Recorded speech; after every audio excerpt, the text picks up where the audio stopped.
In this video, I will be showing you how to draft a Queen Anne neckline pattern. Hello guys, welcome back to my channel. My name is Bolaji and this is Regal School of Fashion. A Queen Anne neckline is a unique neckline with a slight rise at the back of the neck that looks like a collar but is actually a one-piece neckline. This regal neckline was first embraced by the Queen Anne of Britain herself, who popularized the neckline during her reign in the 18th century.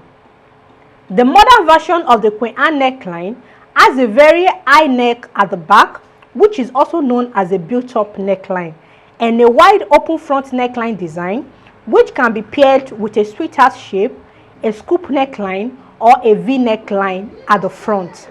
This type of neckline can be commonly seen on bridal gowns, owambe dresses, and evening gowns. Make sure you stick to this video to the end, because in the course of this tutorial, I will be sharing top secrets on how to draft, cut, and sew this neckline perfectly. Enough of this talk and let's get to work.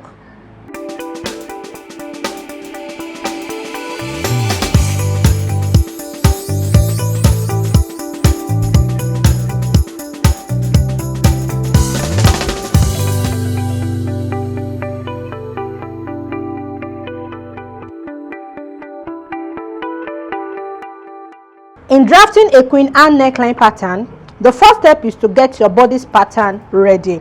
Your bodice pattern can be a corset pattern or a bustier pattern, and it can be just a normal basic bodice block. So for the sake of this tutorial, I have my basic bodice drafted on my pattern paper already, as you can see. So this is the back panel and this is the front panel. And as I explained in the intro, that making a Queen Anne neckline is going to be a build-up that can be paired together with either a sweetheart neckline, a V neckline, or a scoop neckline. So in this tutorial, I will be showing you how to draft a Queen Anne neckline that is paired together with a sweetheart. Now, I have a well-detailed tutorial on how to draft a sweetheart neckline already, in case you don't know how to do that. So I have varieties of video on that: how to make a sweetheart neckline pattern only, how to draft a sweetheart neckline with yoke, and also how to make a sweetheart neckline with strap. The link to all these tutorials are in the description area below this video. You can check them out after now. So in drafting a Queen Anne neckline paired together with a sweetheart, I will be starting with the back panel. So I will put my front panel aside and work on the back panel first. So on my back pattern, I have my starting point line drawn out, which I labeled as the starting point. And here is my shoulder line. This line is my center back line. So here is the center back. While the space I have here is for the zipper allowance, and I have my basic neck width measured out, which is 3 inches. So I did not draft any neckline on the back. So I have the armhole constructed. This is the chest level, this is the bust level, the empire level, the waist level, and the top length. And at the top of my pattern, I left 3 inches upward. So you can leave up to 3 or 4 inches upward before your starting point line. So after making your pattern ready like mine, then the next step is to come to the neck width point. So this is my neck width point of 3 inches, which is also known as the HPS, that is the highest point shoulder. The slanty line you are seeing on my pattern is the shoulder line. So this straight line is no more,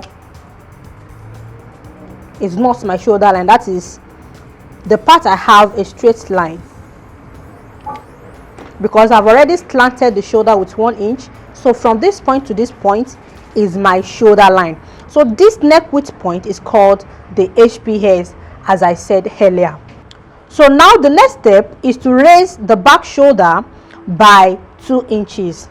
I'm using 2 inches based on how high I want the built-up neckline to be at the back.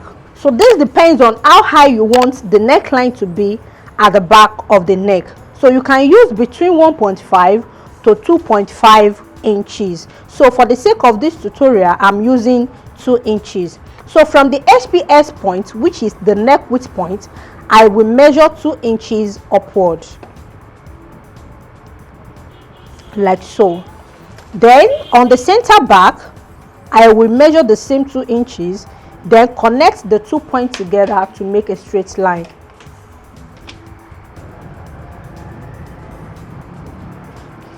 Okay, so after drawing a straight line like so, then I will confirm what I have here.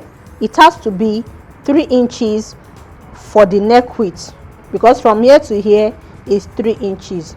So on this line, I will insert the exact 3 inches because I don't want to have unnecessary excess around that place. So now I have my 3 inches marked on the new line, and the 3 inches width I have on the starting point. I will make it a straight line, like so. So the next step is to work on this area. It has to be blended up with this straight line. So I will need to curve this. So I will just make a slight curve on that point so that it will not be too sharp on that area. So now you can see what I have.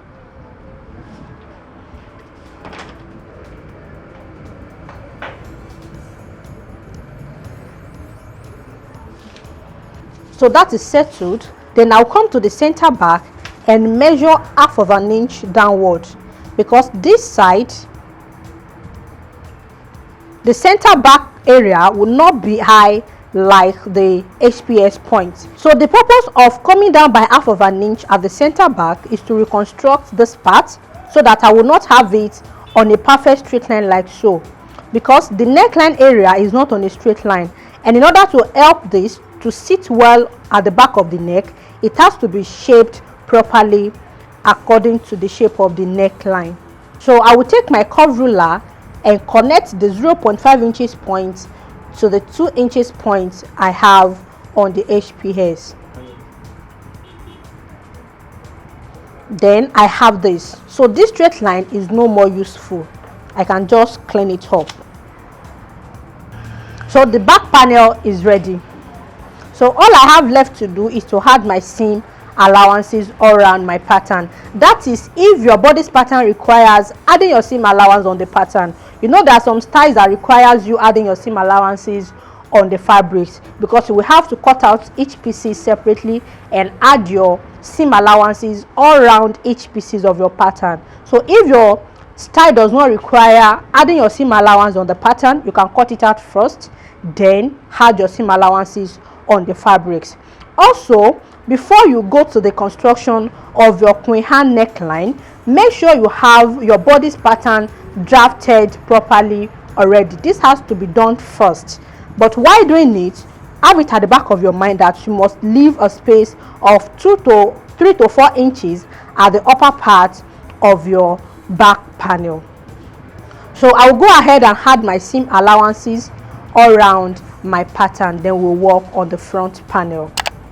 Guys, now I have my seam allowances added all around my pattern. As you can see on the shape I have at the upper part of the neckline, I added half of an inch. This is the real pattern I drafted for the back panel. So this is a 2 inches point I measured upward from the HPS, and this is a point I measured half of an inch downward. So which means from this point to this point is 1.5 inches, and from this point, which is the starting point line, to this point is 2 inches. So I followed the shape. I measured half of an inch upward as my seam allowance, and for this part as well, half of an inch downward. Then on the shoulder line, half of an inch upward. You can see what I have. Then I shaped this part, the midpoint I have here, in order not to have a sharp corner.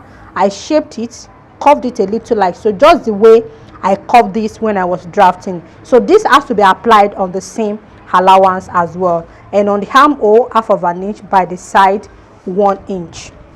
So now I can go ahead and cut out my pattern. In cutting out my pattern, I will fold in the zipper allowance first. And as you can see, I'm cutting on the seam allowances line. Then I will follow the curve I have here, like so. Then I will cut out the shoulder line. And this is how the back panel of my Queen Anne built-up neckline will look like. So guys, this is what I have for the back panel of my Queen Anne built-up neckline. So let's move to the drafting of the front panel.